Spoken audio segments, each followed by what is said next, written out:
नमस्कार दोस्तों, स्वागत है आपका हमारे यूट्यूब चैनल में। दोस्तों, स्टैटिक के क्वेश्चन हम कर रहे थे तो उसमें पहला क्वेश्चन आता है जौस्कर व सिंधु नदी आपस में कहाँ मिलती हैं। तो जौस्कर व सिंधु नदी आपस में निम्बू घाटी में मिलती हैं। ये घाटियाँ क्या हैं? तो हमारे पास एक सियाचिन ग्लेशियर होता है। इस सियाचिन ग्लेशियर के अंदर कई घाटियाँ होती हैं, जिसमें से एक घाटी है पुग्गा घाटी, एक घाटी हमारी नूरबा घाटी, एक घाटी हमारी सियोज घाटी और एक घाटी का नाम है हमारा मूर्खा घाटी। इस सियाचिन ग्लेशियर के भाग की घाटियां होती हैं। तो इसमें सबसे पहले बात करते हैं हम पुग्गा घाटी की। तो पुग्गा घाटी के अंदर हमारे पास पुग्गा घाटी के अंदर गीजर पाए जाते हैं। जो भारत में गीजर का उदाहरण मिलता है, ओरोक्स का उदाहरण मिलता है, उसे हम लोग पुग्गा घाटी कहते हैं। भारत में गीजर या ओरोक्स का जो उदाहरण है उसे हम पुग्गा घाटी कहते हैं। गीजर क्या होते हैं? गीजर ज्वालामुखी जब फटता है तो तीन प्रकार से ज्वालामुखी होता है। पहला सक्रिय, दूसरा सुषुप्त और तीसरा होता है मृत ज्वालामुखी। लेकिन जब मृत ज्वालामुखी बनता है तो मृत ज्वालामुखी के पहले की जो अवस्था होती है वो धुआंरे से होकर गुजरती है। धुआंरे मतलब जहां से जल वाष्प निकलती रहे, धुआं निकलता रहे, उसे हम धुआंरे कहते हैं। और उसी के पहले की जो अवस्था होती है उसे हम ओरोक्स या गीजर के नाम से जानते हैं। अर्थात ओरोक्स या गीजर क्या होते हैं कि हमारी पृथ्वी के अंदर एक जो चट्टान होती है उस चट्टान में पानी भरा रहता है, और जब चट्टान में पानी भरा रहता है तो नीचे से ज्वालामुखी का उसे ताप मिल रहा होता है। तो इस तरह से पानी हमारा क्या होता है, खौल जाता है, यानी जमीन से गर्म पानी निकलना ओरोक्स या गीजर का उदाहरण होता है। तो विश्व में सबसे ज्यादा ओरोक्स या गीजर जो पाए जाते हैं विश्व में, मतलब सबसे बड़ा ओरोक्स या गीजर पाया जाता है तो वो यूएसए के अंदर पाया जाता है। यूएसए के अंदर येलोस्टोन पार्क में पाया जाता है। येलोस्टोन पार्क यूएसए के अंदर एक पार्क है जिसका नाम है येलोस्टोन पार्क, और उस पार्क का भाग है फेथफुल गीजर। उस पार्क में एक फेथफुल गीजर पाया जाता है, ओल्ड फेथफुल गीजर के नाम से उसे हम जानते हैं। तो सबसे ऊंचा जो गीजर मिलता है वो हमें अमेरिका के अंदर मिलता है। इसी तरीके से इसी गीजर का उदाहरण हमारी भारत में पुग्गा घाटी के भाग यानी सियाचिन ग्लेशियर में जो घाटी है उसमें हमें मिल जाता है। भाई नुब्रा घाटी की अगर हम बात कर लेते हैं तो नुब्रा घाटी के अंदर एक श्योक नदी बहती है। श्योक नदी बहती है, नदी निकलती है, और ये नदी बाद में सिंधु की सहायक नदियों में मिल जाती है। सिंधु की सहायक नदियों में यह नदी मिल जाती है। भाई नुब्रा मूर्खा घाटी की बात करें तो ये सियाचिन की सुप्रसिद्ध घाटी के रूप में जानी जाती है। सुप्रसिद्ध हम इसे इसलिए कहते हैं क्योंकि यहाँ जन समूह सर्वाधिक रहता है। जन समूह यानी जनता यहाँ पर बहुत ज़्यादा रहती है, इसलिए इसे हम सुप्रसिद्ध घाटी के नाम से जानते हैं। भाई सियोज घाटी की अगर हम बात कर लें तो यहाँ पर ऊधमपुर, डोडा तथा कठुआ इन जिलों की सीमा को बनाया गया था। इन जिलों की सीमा को बनाया गया। ऊधमपुर, कठुआ तथा डोडा इन जिलों की सीमाओं को बनाया गया। और इस सियोज घाटी की खास बात ये होती है कि यहाँ पर 1996 में उग्रवादियों का एक ऑपरेशन चलाया गया था जिसका नाम था ऑपरेशन हब चलाया था हमारी सेना के द्वारा उग्रवादियों को समाप्त करने के लिए, भगाने के लिए ऑपरेशन हब नाम का एक ऑपरेशन चलाया था। कुल्लू घाटी जो है ये हिमाचल प्रदेश में स्थित है। क्वेश्चन नंबर अगला आता है हमारा, शाहजहां ने क्या बनवाया था? तो शाहजहां ने क्या बनवाया था? शाहजहां ने ताजमहल को अपनी पत्नी अर्जुना मंद बानो बेगम की याद में बनवाया था। अर्जुना मंद बानो बेगम की याद में बनवाया था।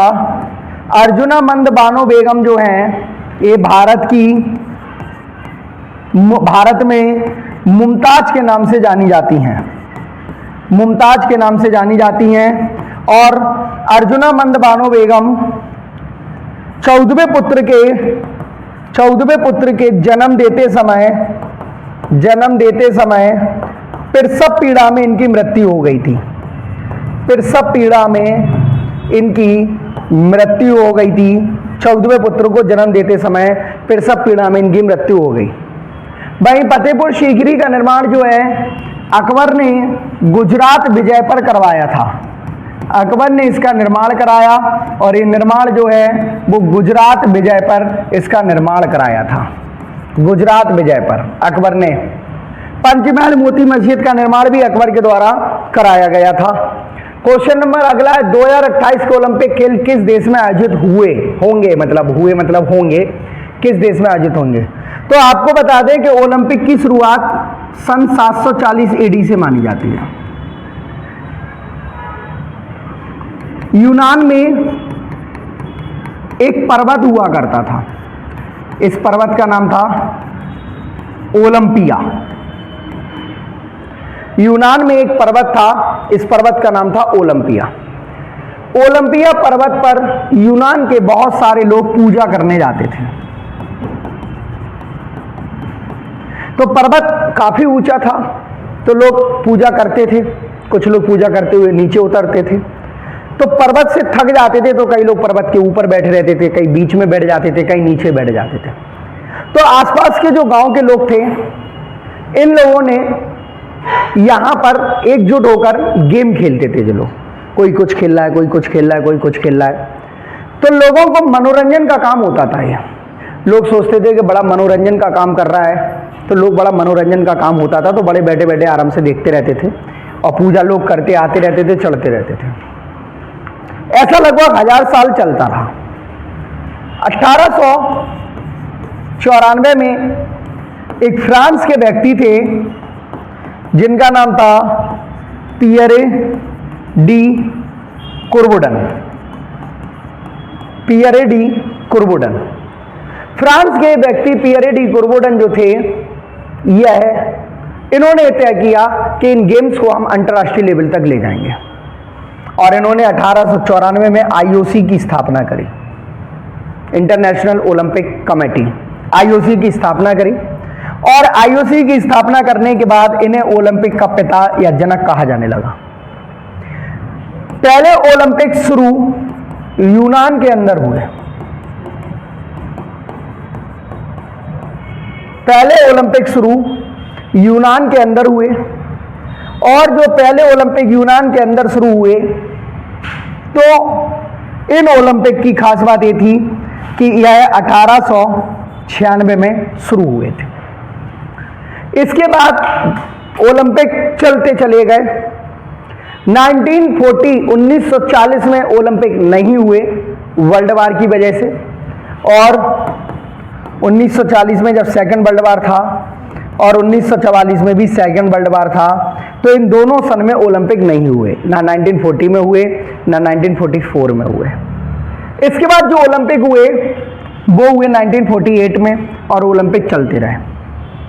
भारत ने इसने अपना पहला ओलंपिक गोल्ड मेडल, भारत ने व्यक्तिगत रूप से, देखिए भारत तो टीम के रूप में, यानी हॉकी टीम के रूप में गोल्ड मेडल कई बार जीत चुका है।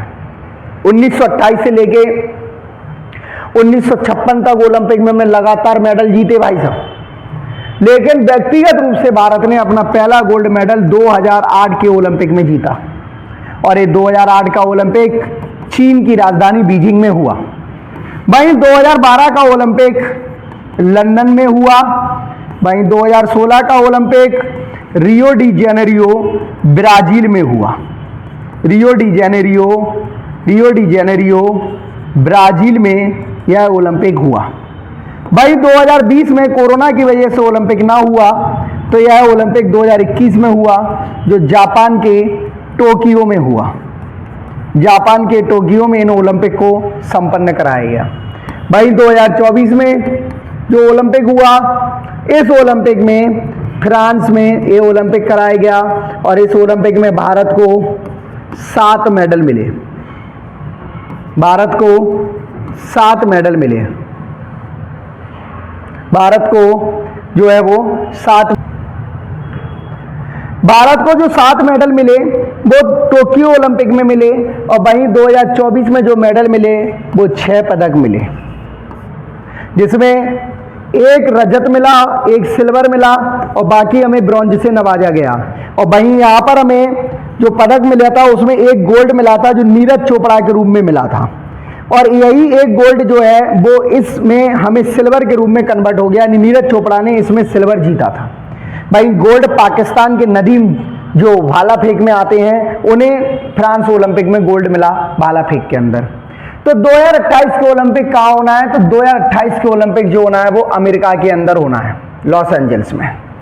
अमेरिका के अंदर ओलंपिक 2028 के होना है। वहीं 2032 के ओलंपिक की अगर हम बात कर लें तो ये ऑस्ट्रेलिया में होना है। ऑस्ट्रेलिया के ब्रिस्बेन में इन्हें ओलंपिक को कराया जाएगा, लेकिन ऐसी संभावना जताई जा रही है कि ओलंपिक ऑस्ट्रेलिया में नहीं होंगे। अब जब ओलंपिक ऑस्ट्रेलिया में नहीं होंगे तो इसका मतलब ये हुआ कि जो ओलंपिक जो है वो शिफ्ट हो जाएंगे। तो अगर ऑस्ट्रेलिया इन्हें मना कर देता है तो ये ओलंपिक जो है वो सऊदी अरब के द्वारा कराए जाएंगे, अगर मना कर देता है तो।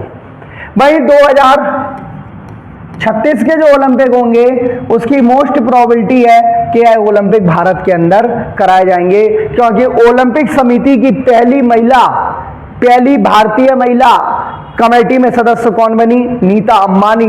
और इन्होंने अभी हाल में ये वक्तव्य दिया है कि 2036 के ओलंपिक भारत में कराए जाने की प्रबल संभावना जताई इन्होंने। क्वेश्चन नंबर अगला, कमरे के तापमान में कौन सी गैस पीले रंग की होती है? तो कमरे के तापमान में क्लोरीन गैस पीले रंग की मानी जाती है। भाई हाइड्रोजन की बात कर ले तो यह एक ऐसा तत्व है, एकमात्र तत्व है जिसकी आवर्त सारणी में कोई जगह नहीं है। आवर्त सारणी में स्थान इसका निश्चित नहीं है, आवर्त सारणी में स्थान निश्चित नहीं है। नंबर 2, यह ऐसा एक तत्व है जिसके बारे में कहा जाता है कि इसमें प्रोटॉन नहीं पाए जाते, इसमें न्यूट्रॉन नहीं पाए जाते, इसमें न्यूट्रॉन नहीं पाया जाता, क्योंकि इसका परमाणु क्रमांक ही 1 होता है, तो इसमें न्यूट्रॉन नहीं पाया जाता। और सोडियम की बात कर लें तो सोडियम को हम Na से लिखते हैं जिसका परमाणु क्रमांक 11 है और इलेक्ट्रॉनिक विन्यास 1s2 2s2 2p6 और 3s1 होता है, जो Cl से क्रिया करता है Na+Cl-, और Na और Cl आपस में मिलके नमक बनाते हैं जिसे हम सोडियम क्लोराइड कहते हैं, और यह सहसंयोजक बंध, विद्युत सहसंयोजक बंध के द्वारा जुड़े होते हैं, विद्युत सहसंयोजक बंध के द्वारा ये जुड़े होते हैं। क्वेश्चन नंबर अगला आता है, सिन गैस किसका मिश्रण है? तो हाइड्रोजन और कार्बन मोनोऑक्साइड जो है वो सिन गैस का मिश्रण माना जाता है। भाई आर्गन और नियोन की बात कर लें तो यह अक्रिय गैसें हैं जिनकी आवर्त सारणी में अंतिम स्थान पर जगह दी गई है, और इन्हें अक्रिय गैस इसलिए कहते हैं क्योंकि यह पूरी तरह से अपने कक्षा को भरे हुए हैं, इसलिए यह अक्रिय गैसें मानी जाती हैं। क्वेश्चन अगला, पहला क्वांटम सैटेलाइट किस देश में लॉन्च किया गया? तो पहला क्वांटम सैटेलाइट जो है वो चाइना में लॉन्च किया गया। भाई भारत ने 2017 में इसरो के द्वारा 104 सैटेलाइटों को लॉन्च किया था, जो अपने आप में एक वर्ल्ड रिकॉर्ड के रूप में माना गया है। क्वेश्चन अगला है, सागरमाला परियोजना किससे संबंधित है? तो सागरमाला परियोजना बंदरगाहों से संबंधित है। आपको बता दें कि भारत के बंदरगाहों को जोड़ने के लिए, आपस में जोड़ने के लिए, रोड से और शिप के रास्ते से जोड़ने के लिए एक सागरमाला परियोजना चलाई गई जो बंदरगाहों से संबंधित मानी जाती है। कैग का कार्यकाल कितना होता है? तो कैग का कार्यकाल 6 वर्ष या 65 वर्ष, जो भी पहले हो जाए। भारत में जो कैग होता है वो आर्टिकल 148 के तहत आता है। कैग का नाम कंट्रोलर ऑडिटर जनरल होता है, कंट्रोलर ऑडिटर जनरल इसे कहा जाता है, कंट्रोलर ऑडिटर जनरल कहा जाता है, जिसे महानियंत्रक लेखा परीक्षक के नाम से जाना जाता है, नियंत्रक लेखा परीक्षक के नाम से इसे जाना जाता है, नियंत्रक लेखा परीक्षक के नाम से इसे जाना जाता है। और कैग जो है इसका कार्यकाल 6 वर्ष या 65 वर्ष जो भी पहले हो जाए। इसकी जो नियुक्ति होती है वो राष्ट्रपति के द्वारा कराई जाती है और यह अपना इस्तीफा जो होता है वो भी राष्ट्रपति को सौंपता है। परंतु यह याद रखिएगा कि जब यह रिटायर होता है तो यह सरकारी पद पर नहीं रह सकता। रिटायर होने के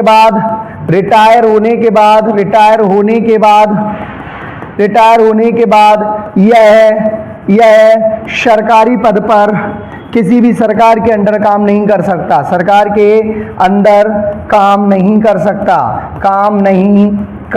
सकता। याद रखिएगा कि यह सरकार के अंदर काम नहीं कर सकता, कोर्ट के अंदर काम कर सकता है रिटायर होने के बाद। कैग का काम क्या होता है? कैग का काम होता है कि जो सरकारी योजनाएं होती हैं, इन सरकारी योजनाओं की जांच की जाती है कि यह पब्लिक तक पहुंची या नहीं। जांच की जाती है कि यह पब्लिक तक पहुंची या जनता तक पहुंची या नहीं पहुंची, कि मंत्री जी ने बीच में पैसा खा लिया, तो इसका काम कैग का होता है। कैग पूरी जांचें करता है। क्वेश्चन अगला है 2026 में फीफा विश्व कप कहाँ होगा? तो 2026 का फीफा विश्व कप अमेरिका, कनाडा और मैक्सिको के अंदर होगा। वहीं 2022 का फीफा वर्ल्ड कप कहाँ हुआ था? तो कतर की राजधानी दोहा में हुआ था। और इसमें विजेता टीम कौन थी? तो विजेता टीम की अगर हम बात कर लें तो विजेता टीम अर्जेंटीना थी। विजेता टीम जो है वो हमारी अर्जेंटीना थी और इसने फ्रांस को हराया था। तो फ्रांस हमारी उप विजेता थी फीफा वर्ल्ड कप में। ये कतर में हुआ था। 2030 का वर्ल्ड कप जो है वो हमारे 3 महाद्वीपों में होना है, क्योंकि 2030 में फीफा को 100 साल हो जाएंगे, तो 3 महाद्वीपों के अंदर होगा। और 2034 का जो फीफा वर्ल्ड कप है वो हमारी सऊदी अरब में कराया जाएगा 2034 का फीफा वर्ल्ड कप।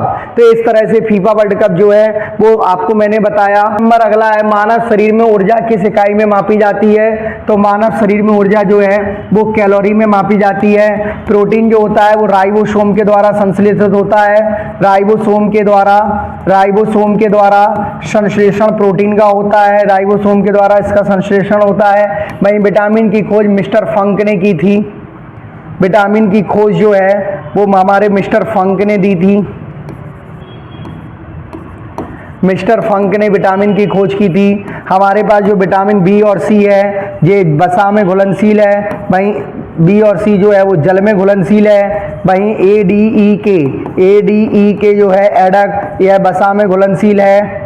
इसके बाद वसा की बात कर लें तो वसा जो आपको मैंने बताई दिया कि इसमें वसा में घुलनशील विटामिन कौन सा है। तो दोस्तों कैसे लगे आपको हमारे क्वेश्चन, कमेंट बॉक्स में ज़रूर बताएं। आपका एक कमेंट, आपके जो वैल्यूएबल कमेंट हैं उसमें हम लोग काम करते हैं जिससे हम आपको और अच्छी चीज़ें दे सकें। आप हमारी वीडियो को लाइक शेयर सब्सक्राइब करना ना भूलें। टेलीग्राम की लिंक आपको हमारे डिस्क्रिप्शन चैनल में मिल जाएगी और साथ ही साथ गौरव सर जी के GS गुरु के नाम से आपकी स्क्रीन पर एक लाइन चल रही होगी, वो हमारे टेलीग्राम की लिंक है या टेलीग्राम का नाम है। आप हमसे कॉन्टैक्ट कर सकते हैं, आप हमारी ऑफलाइन क्लास में भी ज्वाइन कर सकते हैं। नमस्कार, जय हिंद, जय भारत। कल मिलते हैं आपको शाम को 6 बजे इसी समय इसी वक्त के साथ, यानी नए क्वेश्चनों के साथ। जय हिंद।